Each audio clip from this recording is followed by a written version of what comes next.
Xitoy Trampdan himoyalanishga qaror qildi. Vladimir Putinning jimligi nimani anglatadi? Qishki hujum ssenariysi ishga tushdimi?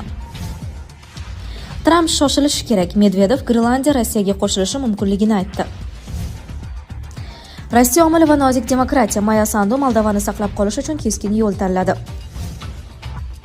Solovyovni bepush chiqishi majruhligi alomati Alisher Qodirov. Eron mamlakatdagi noroziliklar fonida AQSh bilan aloqaga chiqdi. AQSh hatto yadroviy qurol bilan tahdid qilsa ham Grenlandiyani topshirmaymiz, daniyalik deputat. Xitoy Trampdan himoyalanishga qaror qildi. Agar AQSh Eron bilan hamkorlik uchun Amerika yetakchisi Donald Tramp tomonidan tasdiqlangan 25% bojlarni qo'llasa, Xitoy o'zining qonuniy manfaatlarini qat'iy himoya qiladi. Bu haqda Xitoy Tashqi ishlar vazirligi rasmiy vakili Mao Ning ma'lum qildi.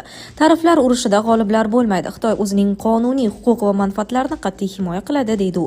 Xitoy diplomatining aniqlik kiritishicha, Pekin bunday masalalar bo'yicha aniq va o'zgarmas pozitsiyaga ega. Eslatib o'tamiz, AQSh prezidenti Tramp Eron bilan hamrohlik qilayotgan barcha davlatlarga nisbatan 25% bojlar joriy etdi. Bu Eron Islom Respublikasida norozilik to'lqini boshlanib, tartibsizliklarni uyushtirish mas'uliyatini AQSh va Isroilga yuklaganidan keyin sodir bo'ldi. Amerika yetakchisi Tehronga qarshi kuch ishlatishni istisno qilmadi. Vladimir Putinning jimligi nimani anglatadi? Qishki hujum ssenariysi ishga tushdimi? Ukraina prezidenti Vladimir Zelenskiy mamlakat razvedkasi qo'lga kiritgan so'nggi ma'lumotlarga tayanib, Rossiya yaqin kunlarda Ukraina hududlariga qarshi yangi keng ko'lamli hujumlarni rejalashtirayotganini ma'lum qildi. Uning so'zlariga ko'ra, Moskva qishning sovuq sharoitida taktika sifatida foydalanib, dronlar va raketalar orqali Ukrainadagi havo hujumidan mudofaa tizimlariga bosimni kuchaytirishni ko'zlamoqda. Zelenskiy bunday zarbalar energetika infratuzilmasi, transport tarmoqlari va yirik shaharlarni nishonga olish mumkinligini ta'kidlab, fuqarolarni havo xavfi ogohlantirishlariga qat'iy amal qilishga chaqirdi. Shuningdek, u davlat idoralari va harbiy tuzilmalar to'liq jangovar shaylikka keltirilganini, ittifoqchilar bilan havo mudofaasi bo'yicha muvofiqlashtirish kuchaytirilganini bildirdi, hamda vaziyat keskinlashishi ehtimoli yuqori ekanini ochiq aytib, jamiyatdan ogohlik va birdamlikni saqlashni so'radi. Tramp shoshilishi kerak. Medvedev Grenlandiya Rossiyaga qo'shilishi mumkinligini aytdi.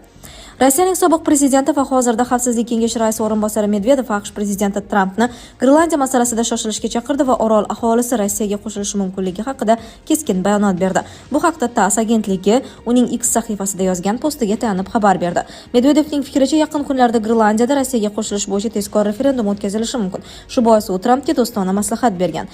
Tramp shoshilishi kerak. Tasdiqlanmagan ma'lumotlarga ko'ra, bir necha kun ichida Grenlandiyada shoshilinch referendum bo'lib o'tishi mumkin. Unda Grenlandiyaning barcha 55 ming aholisi Rossiya tarkibiga qo'shilish uchun ovoz berishi mumkin.